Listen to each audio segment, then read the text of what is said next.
আসবো না? আমার টাকা খাচ্ছে, আমি যখন তখন আসতে পারি। 1-2 টাকা তো নয়, ওটা ওই 75 লক্ষ 80 লক্ষ টাকা আমার খাচ্ছে। তাও একেবারে সই সাবুত করে দিয়েছি। টাকায় হচ্ছে 20 পয়সা সুদ।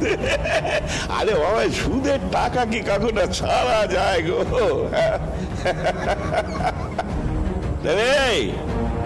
এই শাড়ি বানানো হচ্ছে নাকি ওই টাকা উড়িয়ে সব ফুর্তি ফাত্তা হচ্ছে? তাহলে কিন্তু শোলক, কোমরে দড়ি পরিয়ে তোকে রিড় করে টানতে টানতে এখান থেকে নিয়ে যাব। শোলক, তুই কিন্তু আমাকে চিনিস না। এদিকে জলে বাঘ আমি, আর ওদিকে ডেঙ্গায় পুটিরাম চাকি।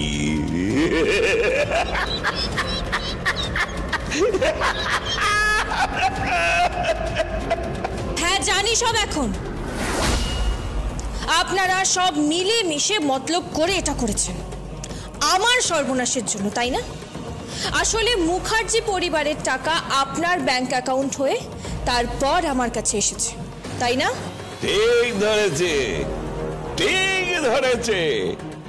শ্বশুর মশাইয়ের কিন্তু বুদ্ধি আছে, একেবারে খরিদ করবার লোক, ঠিক বার করে নিয়েছে। কিন্তু শ্বশুর মশাই একটু লেট হয়ে গেছে। ওই যে শৈশাবত তো আগেই করা হয়ে গেছে। শৈশাবত আগে করা আছে সেটা আমি জানি রে, জানি। সেই সঙ্গে এটাও জানি যে আমার বৌমা অসম্ভবকে সম্ভব করে দেখাবে, সমস্ত শাড়ি তৈরি করে তবে দেখাবে।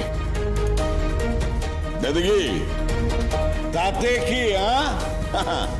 চুক্তিপত্রে লেখা আছে যদি ওই শাড়ির কোয়ালিটি ভালো না হয় তাহলে সব বাদ দিয়ে দেবে। মানে কি বলতে চাইছেন কি আপনি? মানে আমি বলতে চাইছি ওই শাড়ির কোয়ালিটি যদি পুটিরাম চাকির ভালো না লাগে ছুঁড়ে ফেলে দেবে, নতুবা আগুনে পুড়িয়ে দেবে।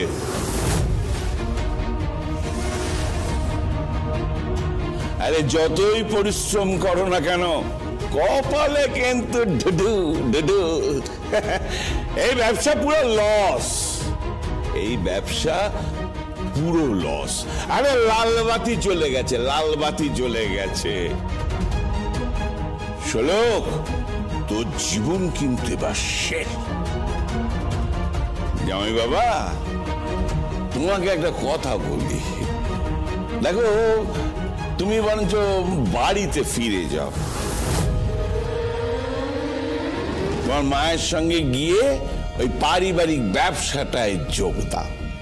এখানে বসে থেকে খামোখা পাগলামো করে কোনো লাভ হচ্ছে না আর কি। দেখো, মানে আমি তোমার গুরুজন হিসেবে তোমাকে এই উপদেশটা দিলাম আর কি, নিজের আখের বুঝিয়ে চলো বাবা। আরে শোলকের কিন্তু কোনো গতি নেই হাজত বাস করা ছাড়া। এমন মার মারবো না মনসা চরণ যে ওই চরণ দিয়ে আর তুমি হাঁটতে পারবে না। আদিত্য রাজ মুখার্জিকে তুমি চেনো না, কিন্তু পুটিরাম চাকি আমাকে চেনে। আর ওই পুটিরাম চাকি যাদের চামচা, যাদের দুপায়ে তেল মাখায়, সেই কোম্পানিটাকেও কিন্তু আমি চিনি। আর সেই কোম্পানির মালিকেরই একমাত্র মেয়ে হচ্ছে রানী।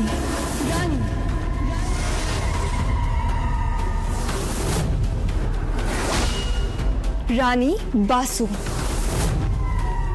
তুমি এখানে? দেখতে এলাম জমিন হাঁটায় নাকি সার্কাস চলছে। গ্রামের একটা মেয়ে শোলক মুখার্জি, গ্রামের মজুর, সে নাকি শাড়ির ব্যবসায় নেমেছে।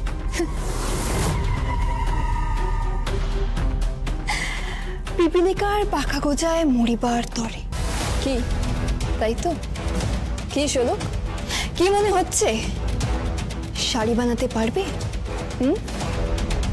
তুমি এখানে কেন এসেছো? কি করতে এসেছো এখানে? মা, আমি আসবো না? তুমি আমার কাছ থেকে আমার সব কিছু কেড়ে নেবে আর আমি সেগুলো ফেরত নিতে আসবো না?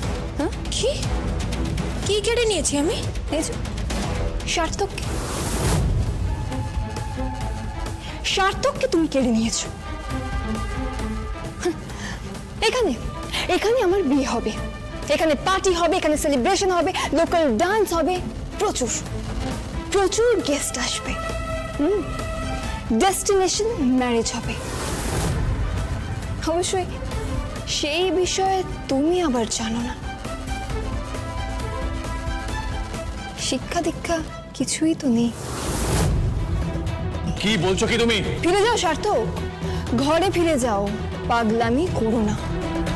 মনসা চরণ ঠিকই বলেছে,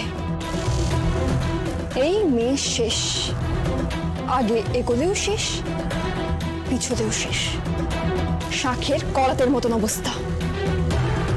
যাই হোক, আমি এখানে জায়গাটা পরিদর্শন করতে এসেছিলাম। বানাও বানাও, শাড়ি বানাও, আমাদের ঘরেই পাঠানোর কথা, ওই কুটিরাম চাক্কির মাধ্যমে ডেলিভারি করো। দেখি দেখি যে শেষমেশ কি হয়। গ্রামের মেয়ে কি হতে পারবে বিজনেস কুইন? তুমি অন্যায় করেছো, অত্যন্ত অন্যায় করেছো। আপনি অন্যায় করেননি, আপনার পরিবার অন্যায় করেনি। আমার সাথে যার বিয়ে হবার কথা ছিল, যার সাথে আমার এনগেজমেন্ট হয়েছিল, তাকে অন্যত্র কারোর সাথে বিয়ে দিয়ে আপনারা আমার সাথে অন্যায় করেননি? হ্যাঁ, আর কাকে বিয়ে দিয়েছেন? কোন ক্লাস এরা? কতগুলো মজুর, এদের কোনো ক্লাস আছে আপনার বাড়ির বউ হওয়ার? এই এসব কেলাস ফেলাস আমাকে একদম বোঝাতে আসবে না। আমি আবার এই কেলাসের হেড দিদিমণি এমন চাপকান চাপকাবো না যে নিজের বাপের নাম ভুলে যাবে বলে রাখলাম। অনেক ছক্কা পাঞ্চা করেছো, বুঝতে পেরেছো? কিন্তু আর করে লাভ নেই, কারণ এবার শাড়ি তো তৈরি হবে, সেই শাড়ি সাপ্লাইও হবে, আর টাকা ঘরে আসবে। না হলে আমার নামও শোলক মুখার্জি নয়।